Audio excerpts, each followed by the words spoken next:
इसमें मेरे को मैं का मैं का बोध तो रहता ही है। मैं हूँ, सब जीव गोपाल गोपाल सबको ये मैं अपने क्षेत्र में, अपने विस्तार में, अपने आकार में मैं का बोध सब जीव को होता है। बाल गोपाल सबको। और मैं क्या है, शरीराकार है वो। उस शरीर में मैं का बोध सब जीवों को होता है। कोई अपवाद नहीं है। अब ये है कि जो मैं है वह मिलावट भी है, मूर्ति भी है। तो उसमें भी भ्रम हो जाता है कि दिखने वाला नहीं। पर हमने इंद्रिय ज्ञान का विश्वास नहीं करना है। जो अनुभूति कहती है कि ये मैं हूँ, शरीर में ये मैं हूँ, तो अनुभव वाले शरीर का विश्वास करना है। यहाँ हमको अनुभव करने पर, मैं का बोध करने पर सुख होने लगता है। मैं नाम से सुख लगता है। तो हमारा नाम बोले तो अच्छा लगता है, क्योंकि हमारे नाम से हम अपने पास आते हैं। सबको अपना सुख भी सुख देता है, इसलिए अपनी बात आती है तो मैं अच्छा लगता है। दूसरे की बात में भले मोह से हम हों, लेकिन वास्तव में हम अपने से सुखी महसूस करते हैं। हमको अपना ही कथन हो, अपनी बात हो तो अच्छा लगता है। बात तक नहीं चलना, तो अपना अनुभव करना है। बात में भी अपना अनुभव होता है, लेकिन इसमें निरंतरता नहीं है। हमको निरंतरता लानी है। कल से रखना है, अपने में रहना है। शरीर में हमने दुख तो भोगने में आ ही जाता है। भोगा है जीवन वाली उपाय तो ठीक है, तो उपाय भी नहीं होता है, भोगना ही पड़ता है। इलाज करते करते भी दुख होता रहता है। तो शरीर में दुख होता है, उसको हमने भोगा भी है। वो अपने में ही हुआ है, किसी पढ़ में नहीं हुआ, पुद्गल में नहीं हुआ। और शरीर में दुख मिटता है, सुख होता है, सुख का अनुभव होता है। हम कहते भी हम स्वस्थ है, हमारे हाथ पैरों में अंग पांगों में दुख नहीं है, सुख है। पर वह सुख भोगने योग्य है, ऐसा ख्याल में नहीं आता। दुख तो भोगा गया, सुख हमारे द्वारा नहीं भोगा गया। उस सुख के स्थिति में हमने बाह्य पदार्थों का संग्रह किया, अर्जन किया, भोग किया, मतलब परिलक्ष्य नहीं किया। मतलब एक शरीर में सुख तो था, पर असत अभिव्यक्ति का उदय नहीं था, और साथ में मोह का उदय था, ज्ञान था। तीन बातें मिल गई।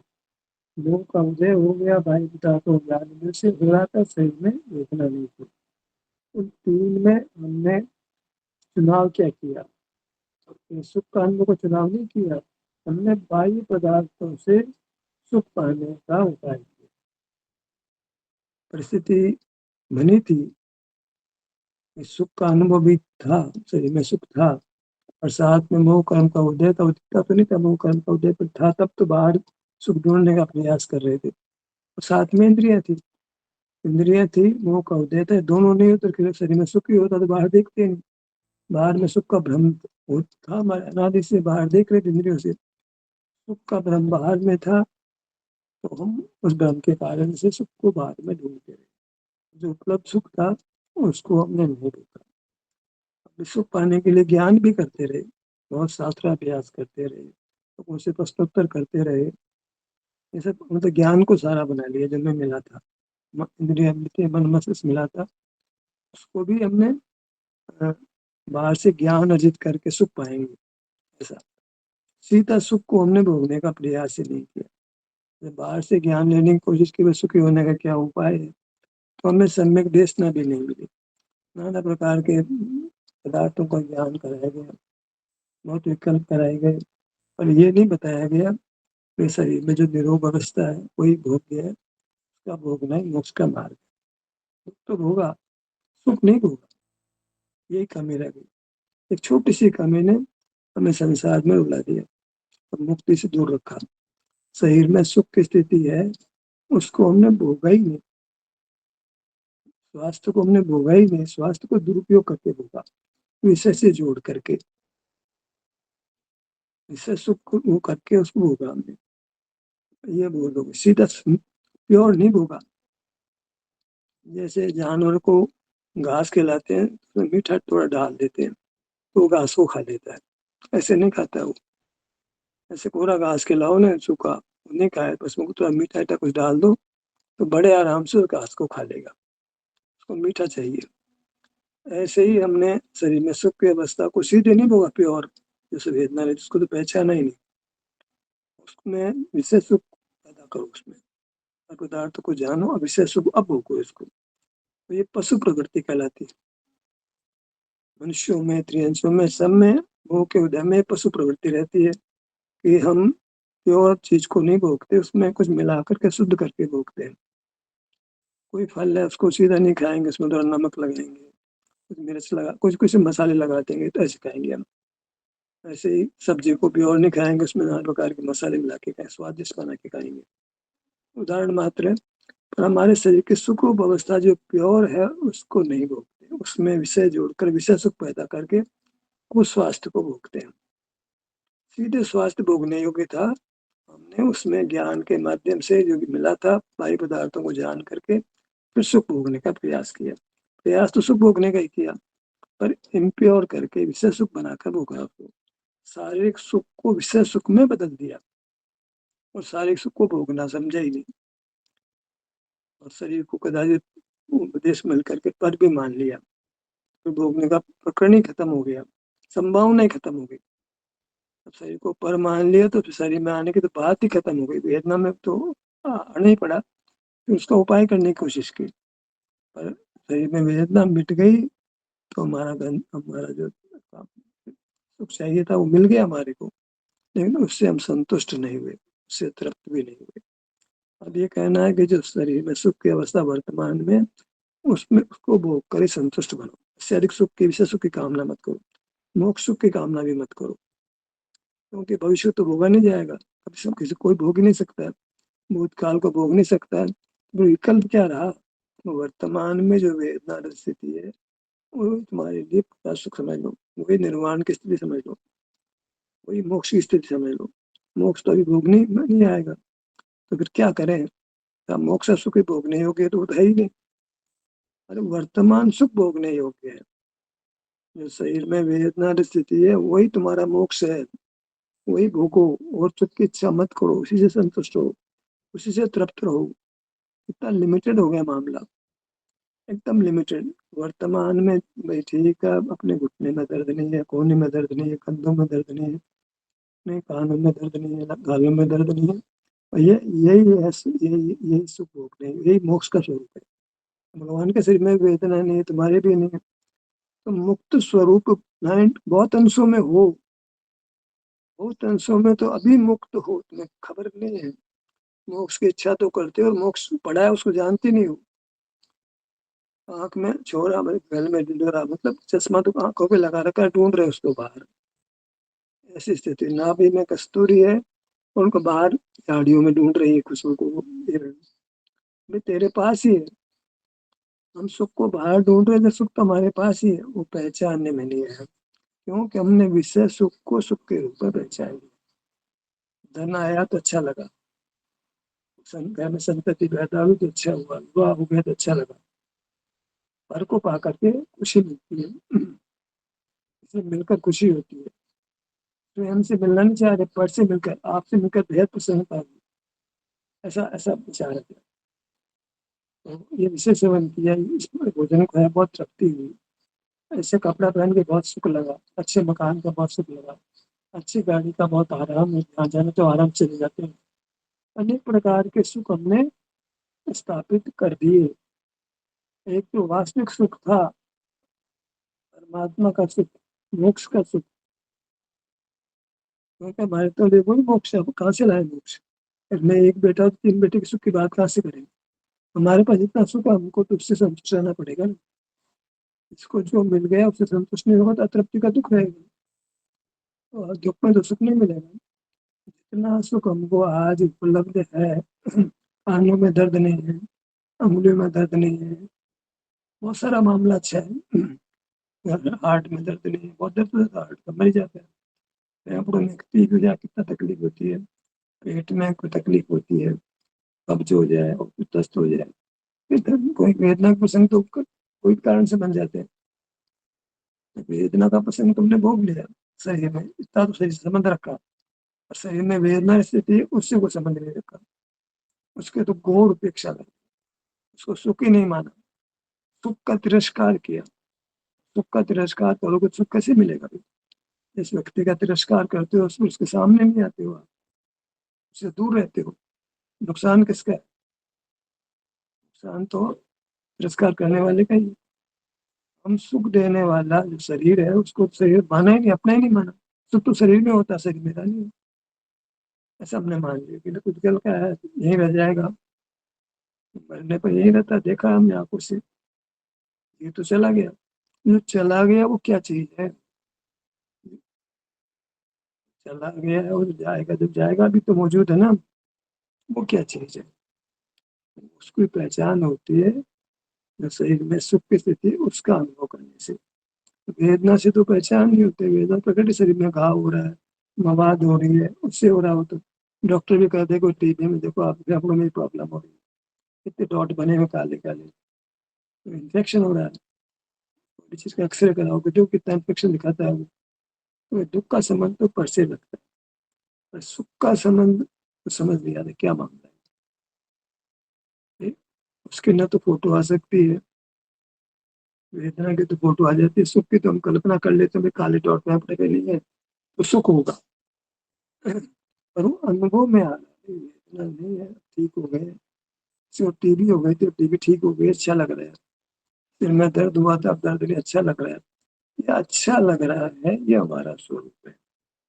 इस अच्छे लगने को नहीं भोग करके इससे अधिक को भिन्न सुख पाने का प्रयत्न, और सुख में ठहरते नहीं है। सुख शरीर में है, अनुभव में भी आता है, उसके अनुभव में हम ठहरते नहीं हैं।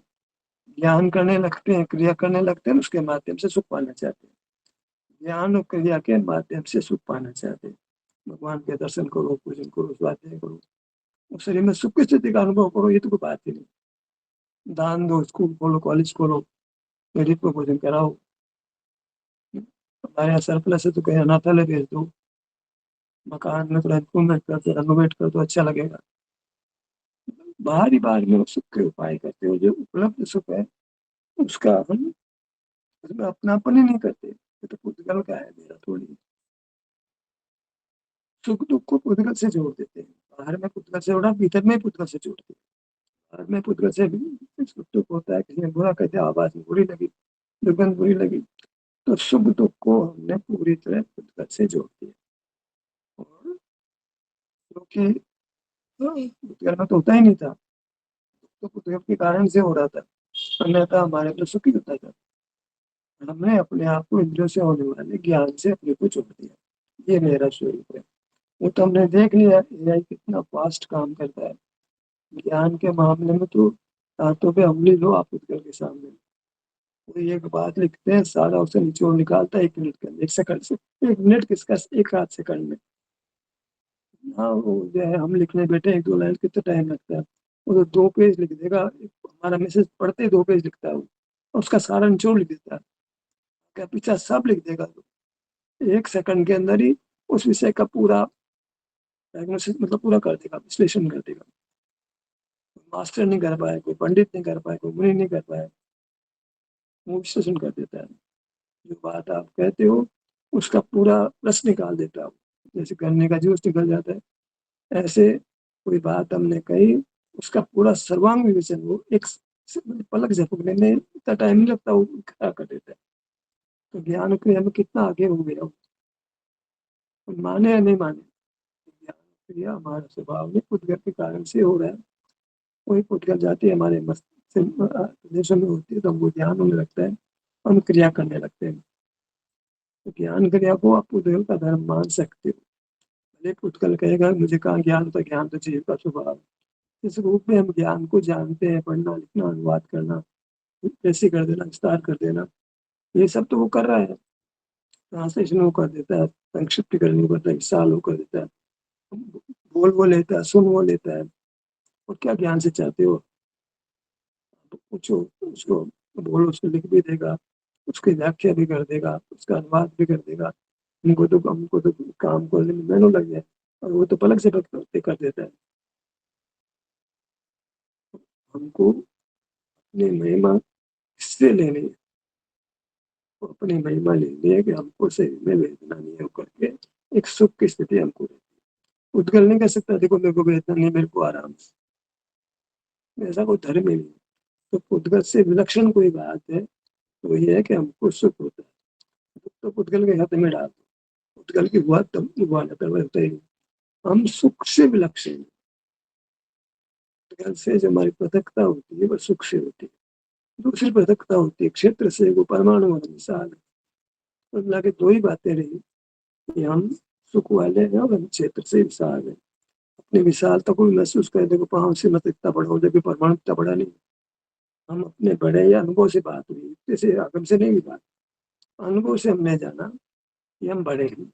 और हमको से ये भी जाना कि हमको वेदना नहीं, हमको सुख अच्छा लगता है, हमारे को बीमारी ठीक हो जाती है, बहुत अच्छा लगता है। बीमारी तब तो दुख लग रहा था, बीमारी मिलते तो लगता है हमारा मोक्ष ही हो गया। तो हमको दो बातें हमारे में विशेष रूप उद्गल में नहीं है। उन दो बातों को ही मंगल जानना, उत्तम मानना, सरल मानना। तो हमारी उत्तमता, मंगलपना और शरणपना, इसका अंश हम अपने को नमन करेंगे, अपने शरीर को। वो तीन कारण से है कि वो दुख को नष्ट करता है, सुख को लाता है, और ऐसा सुख देता है जो बाहर नहीं, अनुपम है, उत्तम है, और वो अविनाशी है, सर्वभूत है, मिटने वाली। ऐसा अपना शरीर रूप से ही अनुभव में आ रहा है। काय संज्ञा हमको है, पुतगल को नहीं है। तो मोक्ष में भी शरीर तो है, शरीर माने बहुप्रदेश का है तो है। सिद्ध लोक प्रमाण भी तो वो शरीर ही है। तो शरीर से कुछ नहीं है, शरीर का नाम बहुप्रदेश का, बड़े का नाम शरीर है। काय बहुप्रदेश का नाम शरीर है। बहुप्रदेश तो हम रहेंगे, काय तो हम रहेंगे, वास्तविक काय तो हम रहेंगे, तो शरीर तो हम रहेंगे, क्योंकि तो हमारा स्वरूप है। हमने नहीं माना था, अलग बात, शरीरम को अर्थम स्वरूपम, शरीर तो हमारा स्वरूप है। शरीर हमारा स्वरूप है, वो कैसा है, इसमें सुख होता है, दुख तो कम के लिए निश्चित होता है। तो स्वाभाविक तो सुख ही रहा, और शरीर हमारा स्वरूप है। शरीर सुख सुख रूप परिणमता हुआ, शरीर वह हमारा स्वभाव स्वरूप हो गया। सुख रूप परिणमता हुआ, स्वाधीनता से कोई बाह्य सामग्री की आवश्यकता नहीं। तो सुख रूप परिणत शरीर हमारा स्वरूप है। तो उसमें पर्याय भी आ गई, वास्तु भी आ गई, व्यक्ति भी आ गई।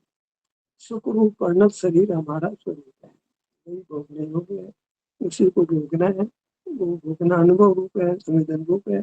हम तो उसको अब स्व संवेदन नाम देंगे। स्व संवेदन करो, मुझे अपने शरीर में सुख की स्थिति है, आराम की स्थिति है, वेदना नहीं है, उसको ही हमने सतत भोगना है, निरंतर भोगना है, तो निरंतर सुख रहेगा, टेम्पररी नहीं है। अच्छे काम में ना पूरी ताकत से लगना चाहिए, नहीं लगते हैं तो हमारी कमजोरी है। हम ये कहते हैं कि सेशन आपके अच्छे तो हैं, कभी कभार आ जाते हैं, तब तो अच्छे, तब तो आते हैं। पर जब ये हितकारी है तो फिर इसमें नियमित रूप से ज्वाइन करो ना। बाहर कौन सा तुम कौन सा ध्यान ही करते रहते हो, संवेदन ही करते रहते हो। तो यहाँ पे जुड़ के संवेदन कर लो, कम से एक दूसरे को उत्साह तो होगा, एक दूसरे को प्रेरणा तो मिलेगी। अच्छा, अनुमोदना तो भी कम से कम अच्छे काम को करो, कराओ, अनुमोदना करना चाहिए। इससे भिन्न क्या करके सुख पालेंगे? चाह तो ये करना, शरीर में सुखद अवस्था के अनुभव से सुख मिलता है, ये हम बात करें, और क्या क्या पाओगे आप? इसके अलावा मोक्ष मार्ग के अलावा क्या पाओगे जहाँ की आप बाहर रख के कुछ कर लोगे? अपने आप कर नहीं पाते हो, सहकार करते नहीं हो, जो है उसके जो है उनको भी कर देता हूँ। वो भी तो कभी कभार टेम्पररी, कई ऐसे ऐसे लोग हैं जो किसी भी सेशन में टेम्पररी आते हैं, नहीं आते हैं, मतलब इसकी महत्ता को नहीं समझते।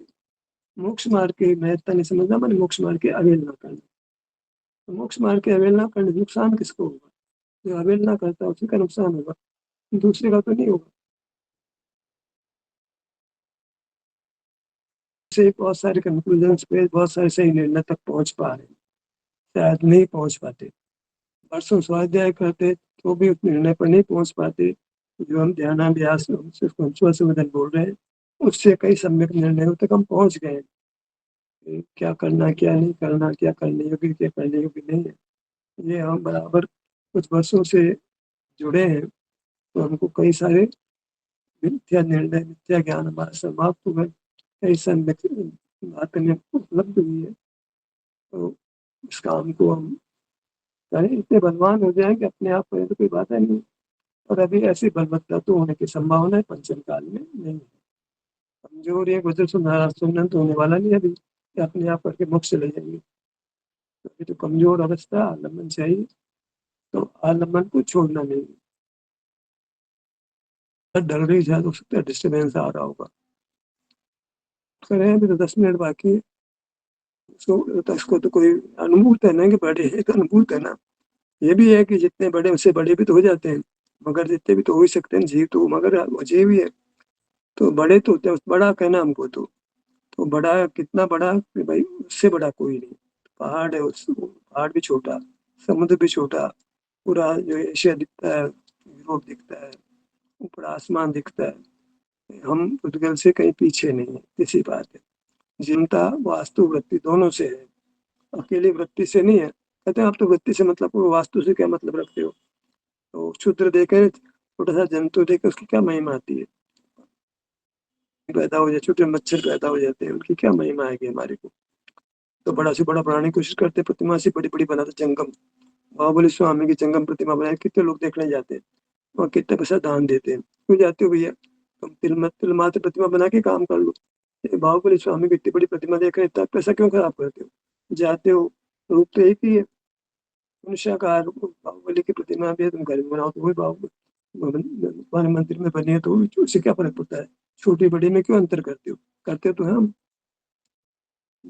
निश्चय का कोई सुमेल होना चाहिए ना।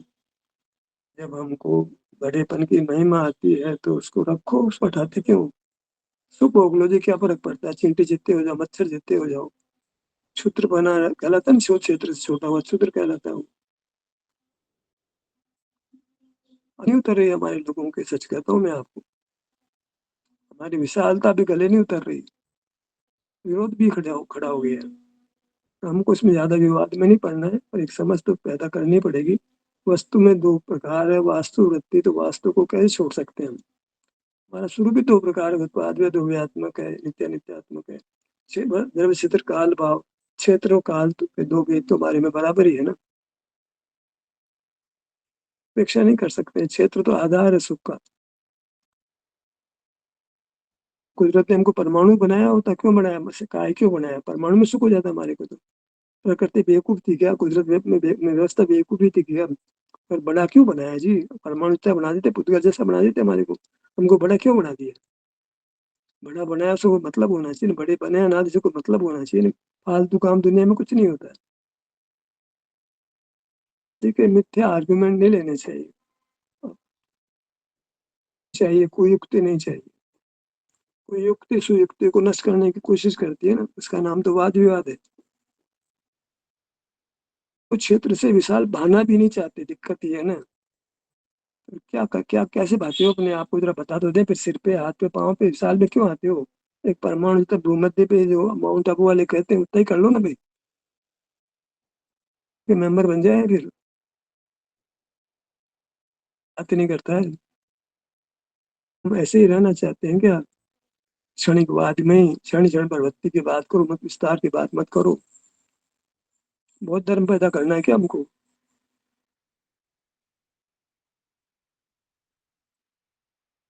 अपना स्वरूप तो समझना ही पड़ेगा। वास्तु वृत्ति रूप है, उत्पाद में द्रव्यात्मक है, समझना ही चाहिए।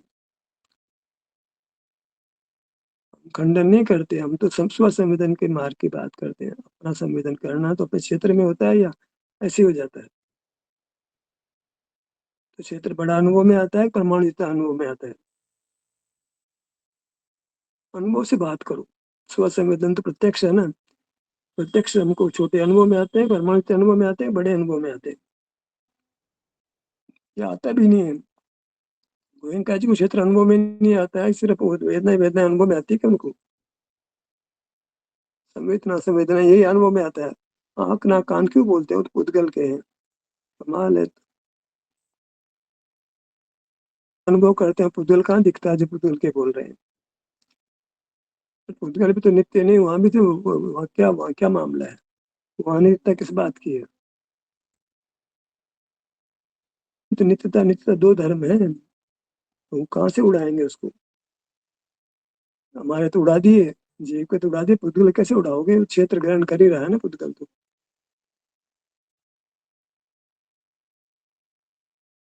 साथ ही आप अपने में रहोगे, तो मिथ्या ज्ञान के साथ नहीं रह पाओगे। तो हमें तो स्व संवेदन संबंधी सम्यक ज्ञान की बात करनी है, बाकी वो बातें नहीं करनी है।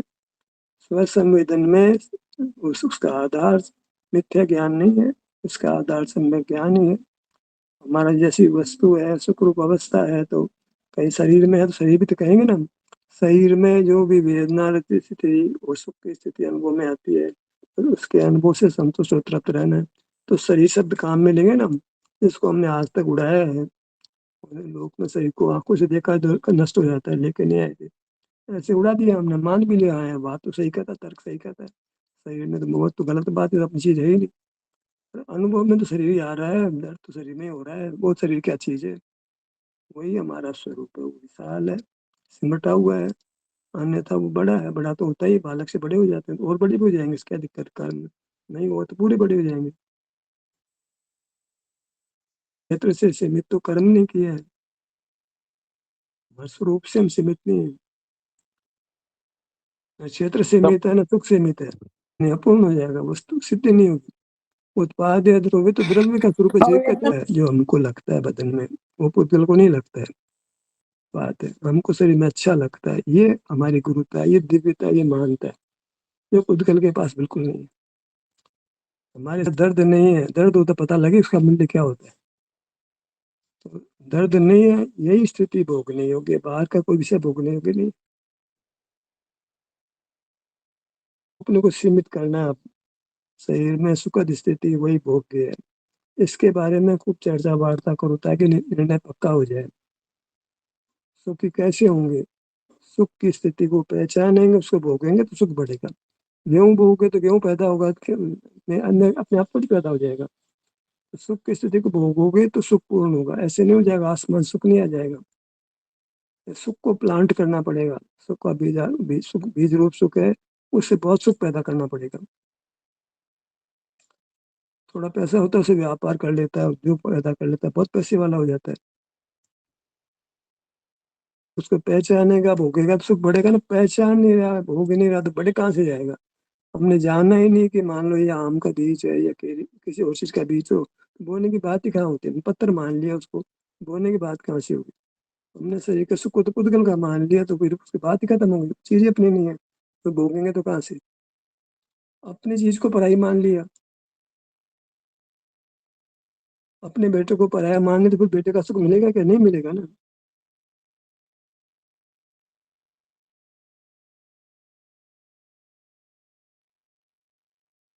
ठीक है, चर्चा नहीं करना, समय भी हो गया है। सभी के लिए धन्यवाद।